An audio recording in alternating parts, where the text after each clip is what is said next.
There is a quiet moment in life when something uncomfortable becomes clear. It is not that things are not working. It is that you are using tools of expansion to solve problems of survival. And that creates an internal short circuit. You meditate. You study consciousness. You talk about purpose, vibration, identity, and the field. Yet your body is still trapped in urgency, paying bills, avoiding mistakes, preventing loss, holding everything together. And while urgency is in command, the field does not open. This video is about positive thinking, but not about easy promises. It is about structure, about the level from which consciousness can actually operate. Everything you have learned so far already works, but it only works when applied from the right floor of the building. Today, we begin with money, not as an end, not as a problem, but as foundation. There is a common and costly confusion on the path of consciousness. The idea that transcending life means abandoning the material world, as if money were a distraction, a corruption, or a spiritual mistake. This confusion does not come from clarity. It comes from trying to skip stages. Survival is not a flaw in the system. It is a functional level of the human experience. The issue is not being there. The issue is trying to live above it without having stabilized it. When the body is in constant alert, when the nervous system lives in containment mode, when the mind is always calculating risk, consciousness does not expand. It manages scarcity. This is not a moral failure, nor a spiritual one. It is biological and energetic coherence. You are not wrong for thinking about money. You are alive. The real question is, who is in control while you think about it? When survival governs, everything becomes a means. Relationships become a means. Work becomes a means. Even spirituality becomes a means to relieve pressure. Self-development turns into another attempt to escape urgency. None of this is conscious planning. It is the system trying to ensure continuity. At this level, attention is constantly pulled to the immediate future. The body prepares for threat. The mind looks for control. The field responds not to what is desired, but to what is being sustained internally. This is where a fundamental principle becomes visible, one that crosses science, psychology, and consciousness. Reality does not respond to what you want. It responds to the state from which you observe. If you observe life from urgency, the field organizes urgency. If you observe from scarcity, the field organizes limitation, not as punishment, as coherence. The famous double-slit experiment does not prove that thoughts magically create reality. It shows something far more precise. The state of the observer influences the behavior of the system being observed. In human terms, the observer is not just the thinking mind. It is the integrated system of body, emotion, memory, and expectation. You can visualize abundance, repeat affirmations, and study consciousness every day. If the body still feels unsafe, if money is still experienced as threat, the field responds to that condition, not to the narrative. This is not spiritual failure. It is lack of foundation. When basic structure is unstable, attention is hijacked. Growth only happens when there is enough internal safety to allow integration. Levels of consciousness are not virtues. They are platforms. Some platforms sustain expansion. Others only sustain repetition. None of this is accusation. It is a map, and maps do not judge. They orient. If money still occupies the center of your attention today, it does not mean you are less conscious. It means this is the floor from which your consciousness needs to operate right now. Ignoring that does not accelerate the process. It fragments it. Before trying to change anything, do something more powerful. Observe. For a few days, notice how money appears inside you.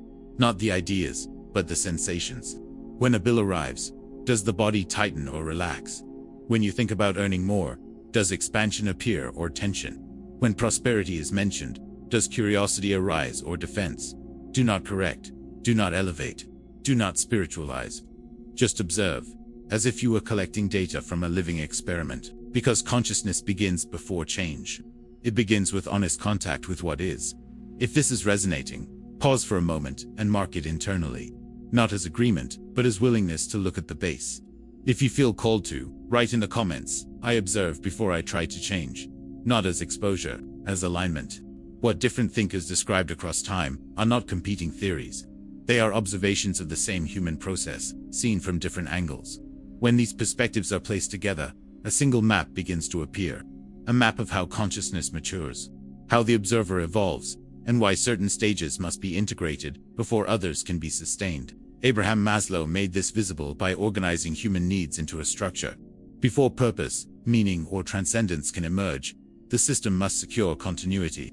food, shelter, safety, stability. When these foundations are unstable, attention cannot rise. It collapses downward, not because of weakness, but because the system is intelligent enough to prioritize survival. This is why survival is not a moral issue. It is structural. If the base is shaking, the upper floors cannot hold. As stability increases, new layers become accessible. Relationship, sexuality, belonging, the need to be seen, connected, and accepted. Later, esteem, recognition, and personal power emerge. Only when these layers are sufficiently integrated does the system begin to open towards self-expression, purpose, and, eventually, transcendence.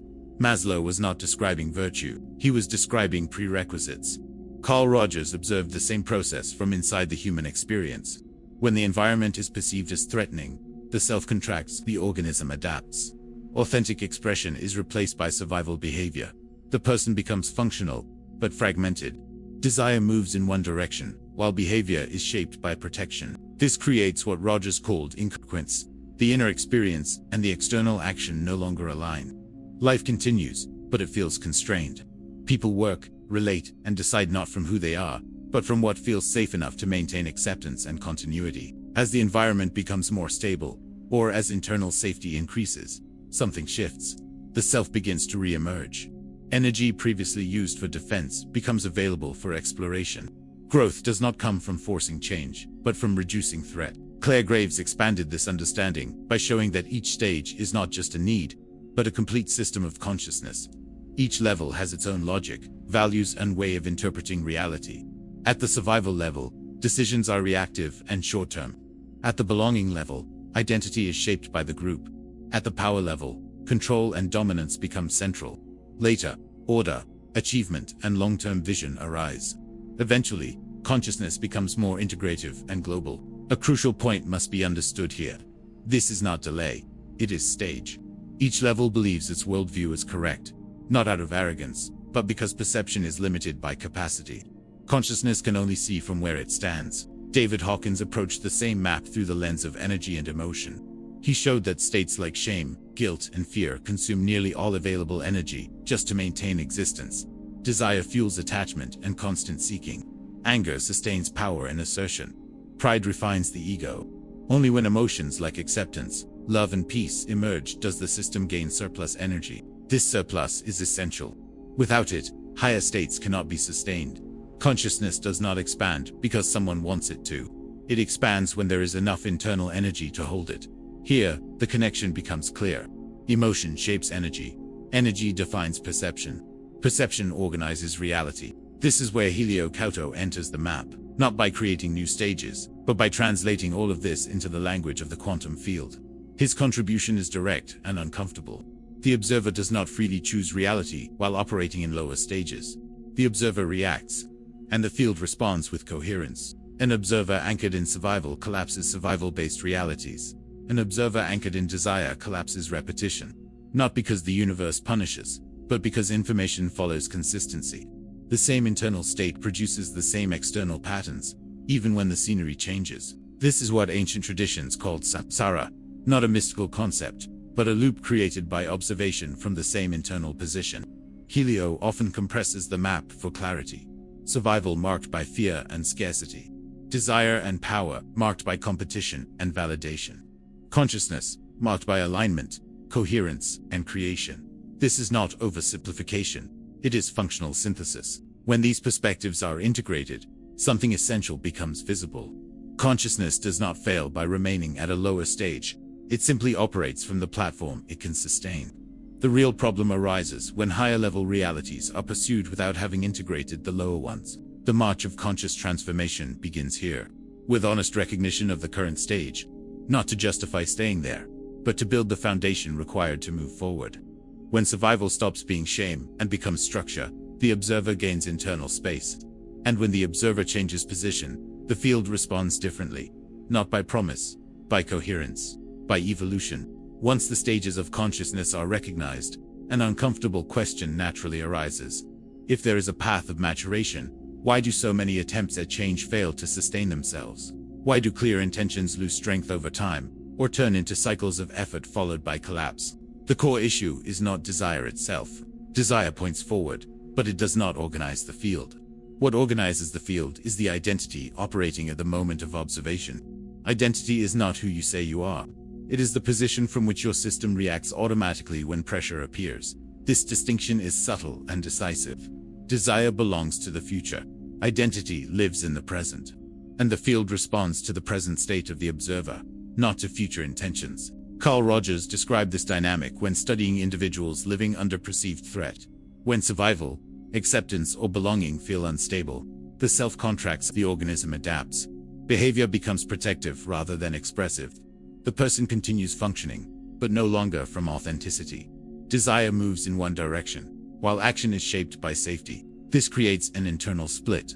People want expansion, freedom, and stability, yet act from containment. Not because they are confused, but because the system prioritizes continuity over expression. The adapted self becomes efficient, but incongruent. Much of this conditioning is installed early and silently. Symbolic associations are absorbed long before they are questioned. How many times were you told that money is dirty? How often did you see someone wash their hands after touching it, as if contact required purification? How many times was money associated with guilt, exploitation, or loss of human value? These ideas are rarely examined. They are incorporated. And what is incorporated without awareness becomes part of identity. The observer grows, wanting safety, comfort, and freedom, while observing money through a field charged with tension, distrust, or rejection. Desire points forward, but identity pulls backward. Rogers would say, the self learned to survive by adapting to the emotional climate around it. A self that functions, but is no longer aligned with inner experience. Life continues, but always slightly compressed. At this point, Helio Couto deepens the reading. He shows that the observer is not only psychological, the observer is informational. Emotional state, belief, and bodily tension form a coherent point that collapses the field. When this point operates from survival, reaction replaces choice. The observer does not freely select reality. The observer repeats coherence. This is where the observer effect becomes experiential. Reality does not respond to what is desired, but to the condition from which desire is launched. An observer who associates money with threat collapses realities that maintain threat, even while consciously wishing for prosperity. This is the silent conflict many live with. They want to move forward, but feel discomfort when movement appears. They want stability, but carry guilt around it. Desire belongs to a higher level of the map, but identity remains anchored below. The field responds to identity, not to narrative. Helio is direct on this point.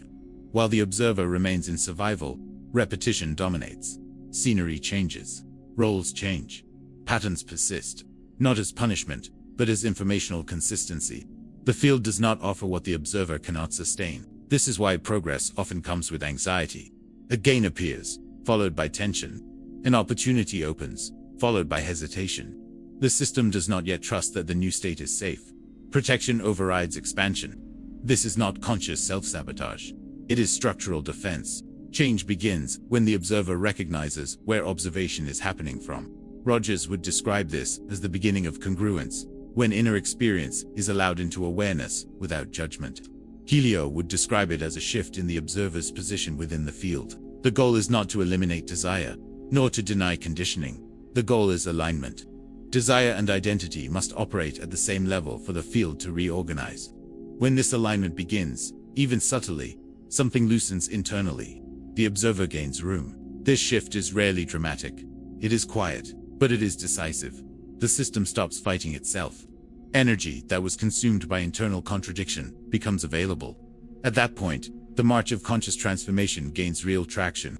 The observer stops attempting to force the field and begins to reorganize the place from which observation occurs. And it is from that place that the next movement becomes possible.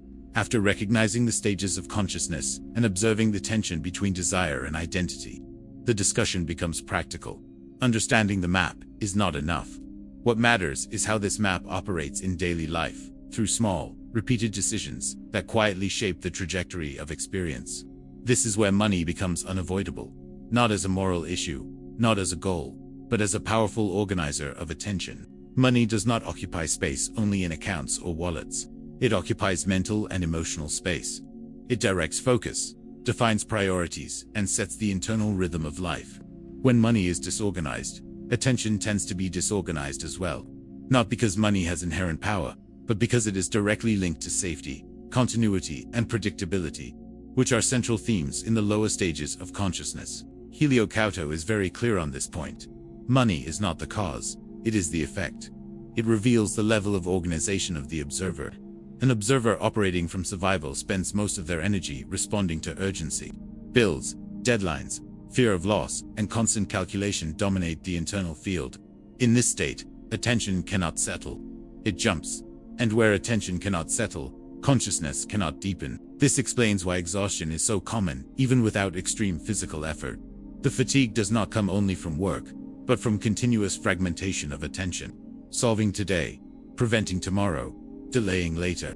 The system lives in reaction mode, and a reactive system does not create, it responds. Carl Rogers noticed a similar dynamic when studying environments lacking psychological safety.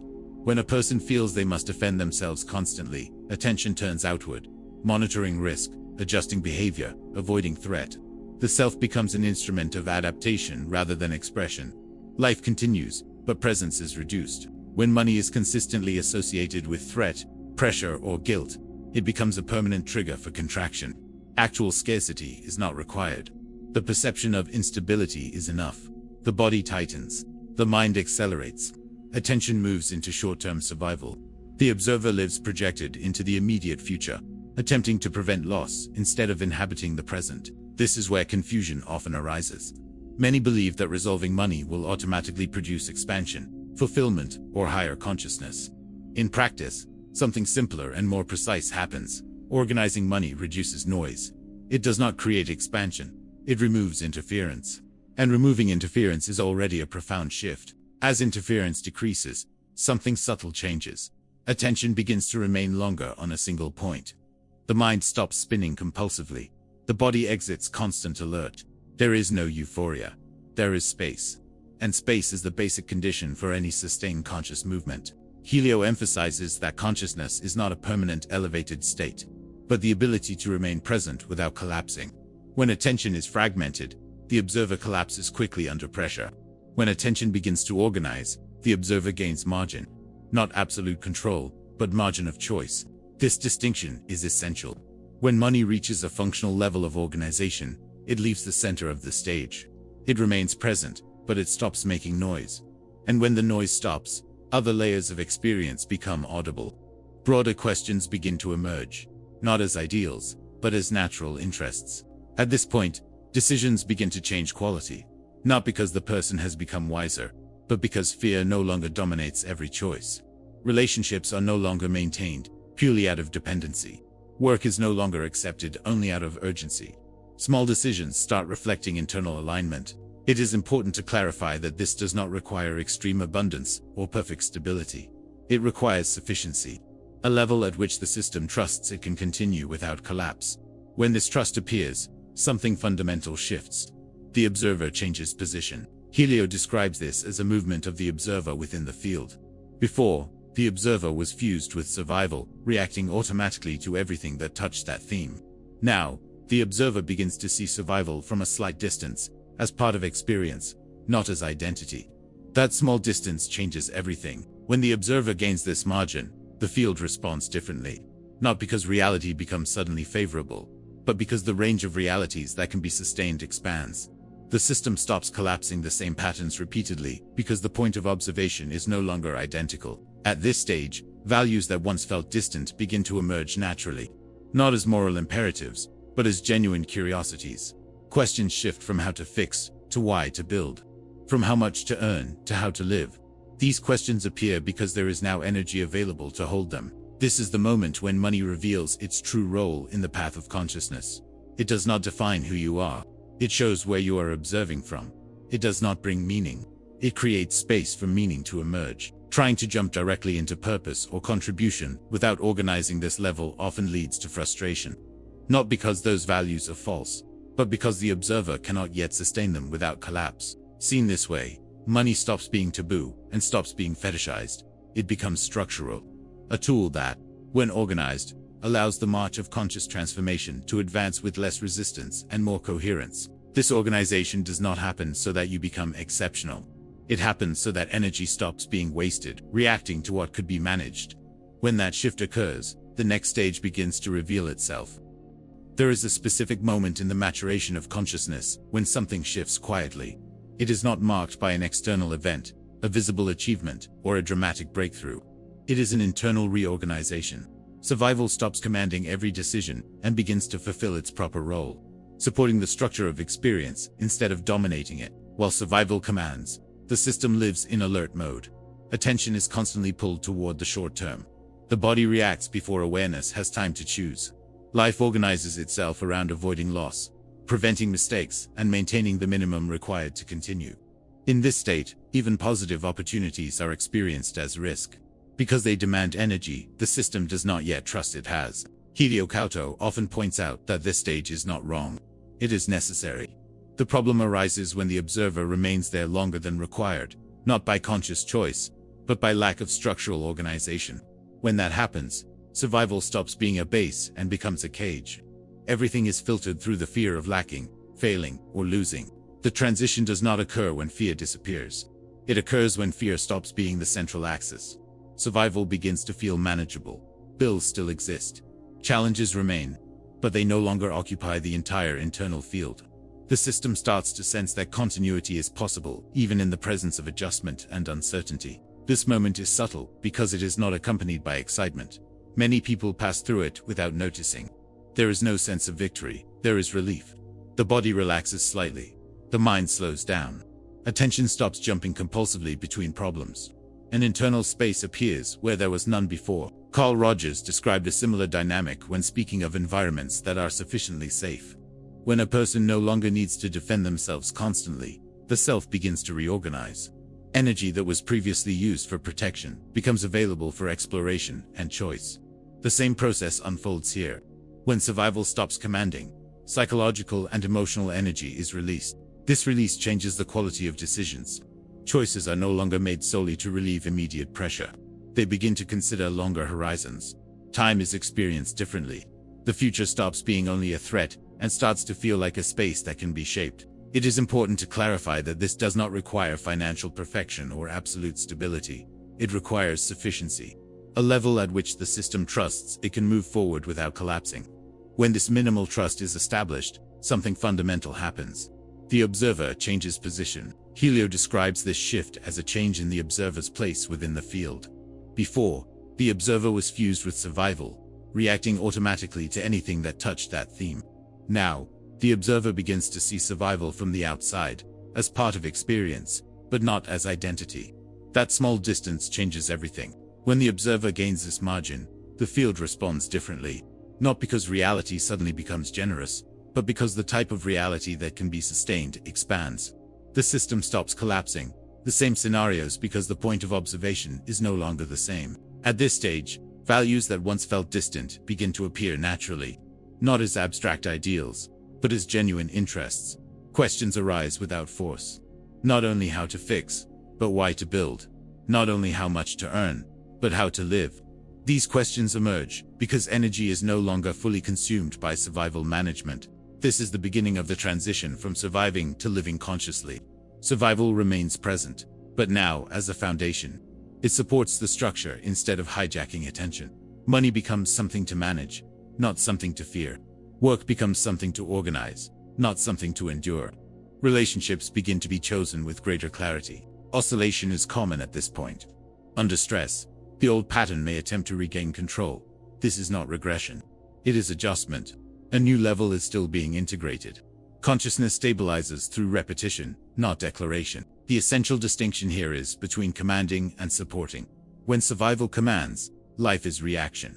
When survival supports, life becomes choice. This difference is not subtle.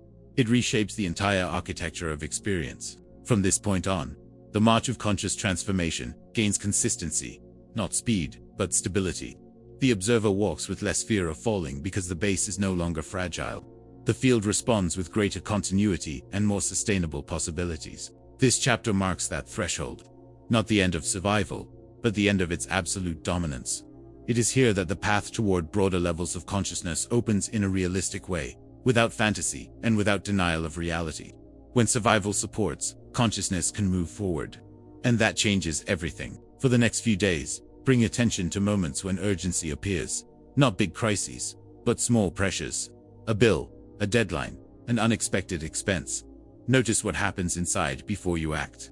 Observe whether the body tightens, whether the breath shortens, whether the mind rushes to control outcomes.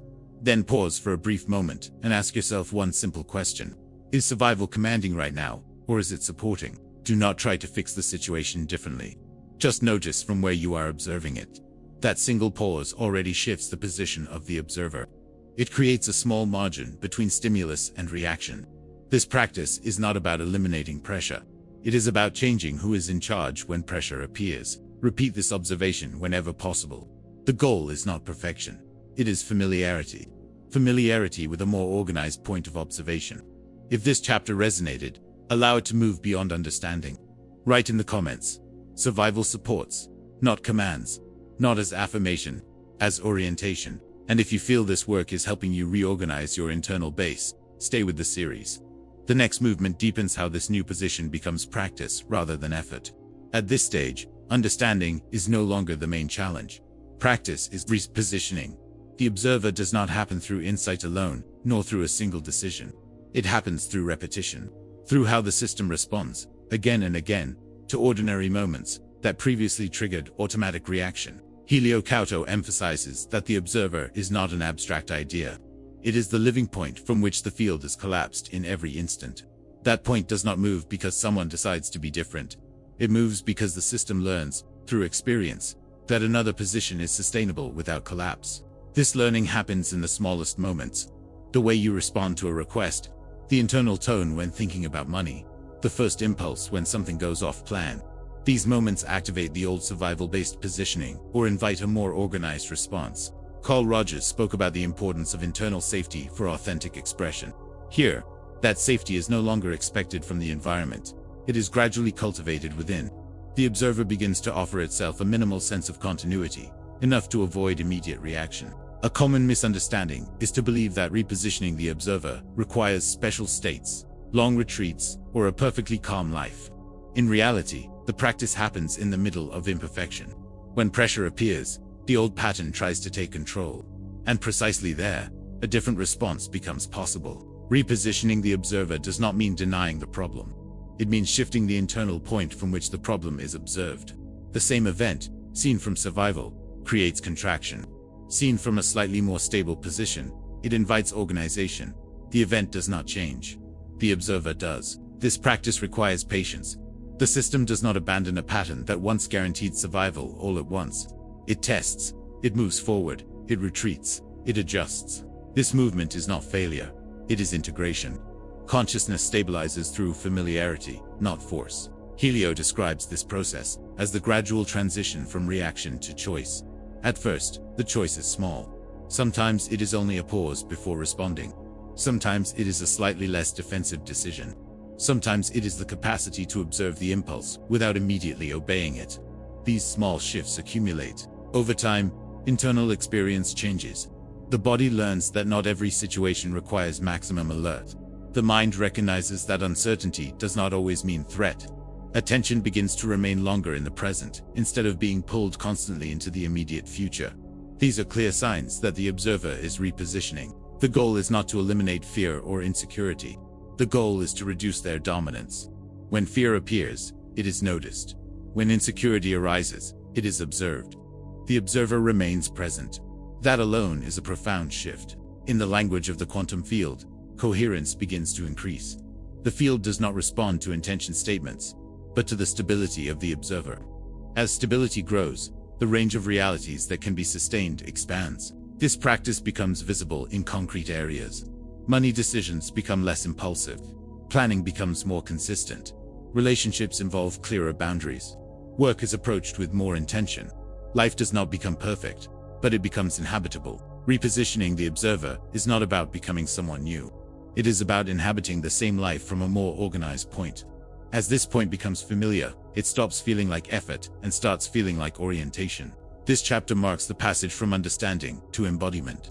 Consciousness stops trying to escape reality and begins to reorganize its relationship with it. The observer learns to remain present even when the world does not cooperate. And that capacity prepares the ground for the final integration. For the next few days, practice a simple pause. When something triggers urgency, frustration, or control, stop for a brief moment before acting. Notice the body, notice the breath, notice the impulse. Then ask yourself silently, from which position am I observing this right now? Do not try to choose the perfect response. Simply allow the pause to exist. That pause is already a repositioning. It creates distance between stimulus and reaction. Repeat this whenever possible. The practice is not about doing it every time. It is about doing it enough for the system to learn a new reference point.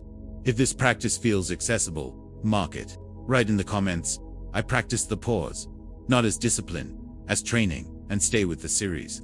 The final chapter integrates this practice into a sustained way of living, where coherence becomes less an effort and more a natural state. Reaching this point does not mean something has ended. There is no finish line, no final state to achieve. What changes here is the quality of presence. Consciousness stops chasing elevation and starts valuing continuity. The observer does not leave the material world, deny daily life, or escape responsibility. It inhabits life from a more organized position. Throughout this journey, survival was not rejected. It was recognized, understood, and integrated. It stopped being an enemy and became structure. Money stopped being a taboo or a promise and became a practical organizer of attention. Desire stopped fighting identity and began to align with it. None of this produces excitement. It produces stability. And stability is one of the clearest signs of conscious maturation.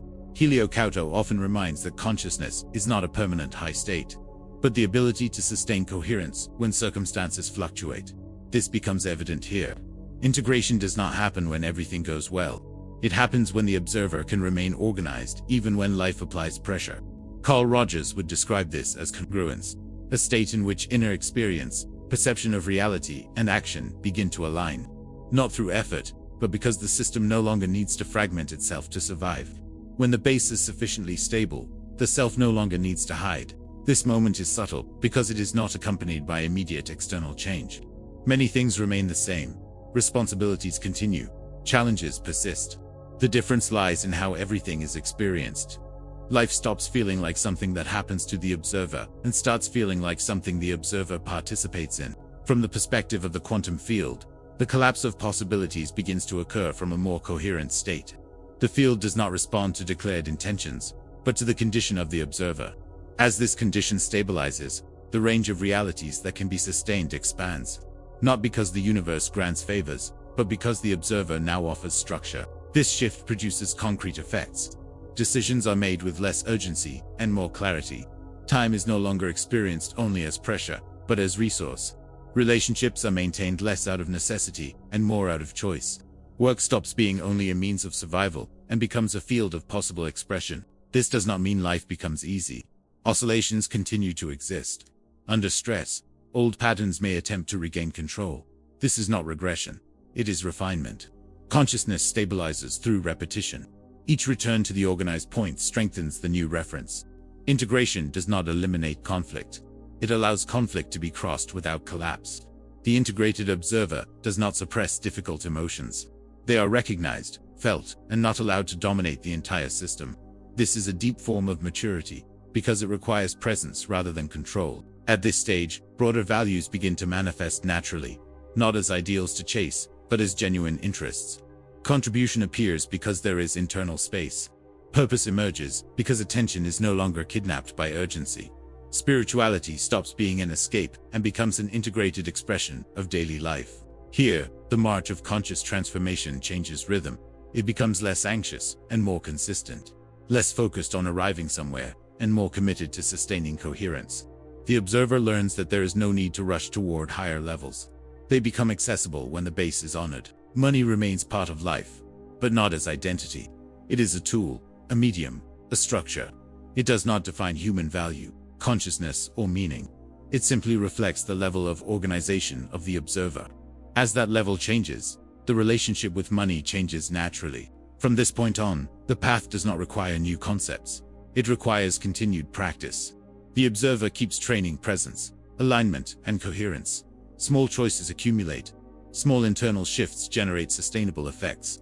Life stops being a chain of reactions and becomes a process of conscious participation. This closing is not an invitation to idealize. It is an invitation to honesty with the process. Each integrated stage reveals the next. Each organized base expands the field. Each repositioning of the observer alters the way reality responds. Conscious transformation does not happen through promise. It happens through coherence. It happens through sustained evolution. Over the next days, observe something simple. Notice whether there is slightly more space between stimulus and response. See if decisions are made with less rush and more clarity. Pay attention to moments when the body recognizes stability without suspicion. When old patterns attempt to return, do not turn that into a problem. Recognize, adjust, and continue. The path does not ask for perfection. It asks for repeated presence. If this series accompanied you until here, allow it to continue operating beyond the video. Do not consume it as content. Use it as reference. If it resonates, write in the comments, "I sustained the next step," not as a promise to the future, as a commitment to the present. If you stayed until here, it means something in you was willing to remain present. Not to escape life, not to deny it, but to reorganize the place from which it is lived. Remember this: you do not need to rush. You do not need to prove anything. Consciousness does not evolve through pressure. It evolves through coherence. Honor the base you are standing on. Integrate what is asking to be integrated. Sustain the position you are learning to inhabit. The field responds when the observer is ready, not when the observer demands. I am the quantum architect, and this path is built from where you stand, one coherent step at a time. Stay present, stay observant, and continue the march. If you stayed until here, it means something in you was willing to remain present. Not to escape life, not to deny it, but to reorganize the place from which it is lived. Remember this: you do not need to rush. You do not need to prove anything. Consciousness does not evolve through pressure. It evolves through coherence. Honor the base you are standing on. Integrate what is asking to be integrated. Sustain the position you are learning to inhabit. The field responds when the observer is ready, not when the observer demands. I am the quantum architect, and this path is built from where you stand, one coherent step at a time. Stay present, stay observant, and continue the march.